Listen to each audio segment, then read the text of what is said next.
The Catholic Diocese of Pittsburgh is getting a new bishop today. Pope Leo XIV accepted David Zubik's resignation. As bishop, we have team coverage on this. Mamie is talking to parishioners about the change. But first, Josh Taylor shows us who is replacing Bishop Zubik. Bishop David Zubik was part of a news conference here at the Pastoral Center, and he called it an exciting time for the Catholic Church as he welcomes in Bishop Mark Eckman as the 13th bishop of the Pittsburgh Diocese. It was a morning of celebration and reflection as Bishop Zubik addressed diocese staff and officials for the first time since announcing his resignation. But he looked back on his nearly 18 years of leadership with joy and gratitude, and he thanked Pope Leo for making the change in Pittsburgh so soon after being elected. And responding to the movement of the Holy Spirit, has chosen one of our own to be the 13th shepherd of our diocese. Bishop Eckman has been an auxiliary bishop in Pittsburgh since 2022, but his administrative experience goes back more than a decade. He also admitted he was a little nervous when he first got the call for his appointment, but that feeling didn't last long. And as soon as he said that, I just had this big relief that I thought, I don't have to pack, I don't have to move. So once that happened, I was pretty settled. Bishop Zubik said his retirement was something he had been planning since he sent his resignation letter to Pope Francis on his 75th birthday in September. That is the mandatory retirement age.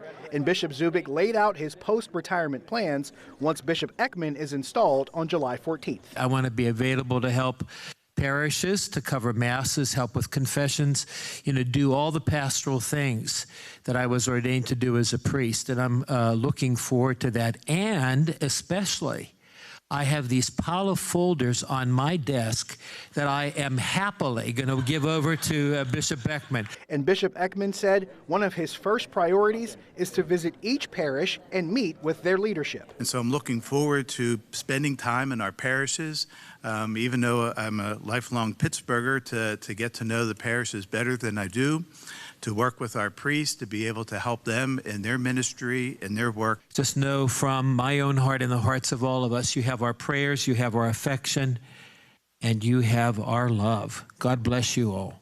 Thank you. Reporting in East Carnegie, Josh Taylor, KDKA-TV News. And Bishop-designate Eckman had served as pastor of Resurrection Parish in Bethel Park. The co-principal of the parish school, Ave Maria Academy, says the bishop's trajectory is well-deserved, and he says it's special to have the bishop come from the South Hills. It's a guy that you've had dinner with, it's a guy you have lunch with, it's, a guy that you're talking to at a fish fry. He's very much a normal person, and sometimes when you have people that are in positions of authority, they come off and you're uncomfortable going up to them, and Father Mark is just a guy that anybody can talk to. People are reacting to the change in leadership. Parishioners attending noon mass at St. Paul Cathedral in Oakland told Mamie what they hope to see from the new bishop when he's installed.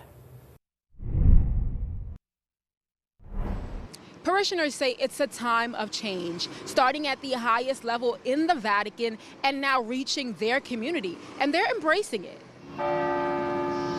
A chorus of bronze calling the faithful to prayer at St. Paul Cathedral. For the sacred hour, one by one, people enter, settle into stillness. They've been told about a transition in diocesan leadership. Wish Bishop Zubik well and a happy retirement, and I'd like to welcome Bishop Eckman to his new role. Today, the Catholic Diocese of Pittsburgh announced that a new shepherd will take the staff. Bishop Eckman will succeed Bishop Zubik. Good luck to him. I hope he enjoys the new pope and everybody. Anything you want to see from Bishop Eckman?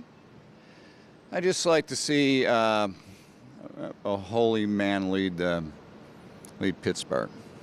You feel like the other person wasn't holy? No. I just for the new person, I hope he's holy. He comes across as holy, because I think what we need in Pittsburgh and America and the world is holiness, or focus on holiness, and I hope our new bishop and our new pope can put that together. The switch comes at a time when the Vatican is also embarking on a new chapter.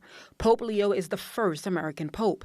He's a Chicago native. It prompted Stephen Veltman, who is from North Carolina, to go to Chicago and then make a stop here to see the historic cathedral. It's one of the most beautiful places I've ever seen. The ancient bells will sing through the stone walls of St. Paul again on July 14th, but it will be to mark the start of something divine, the day Bishop Eckman will be installed. I hope that things go well. I know there's a lot of things that people have to get used to when there's change in the world. But when that change is led by love, it makes a big difference. Reporting in Oakland, Mamie, KDKA-TV News.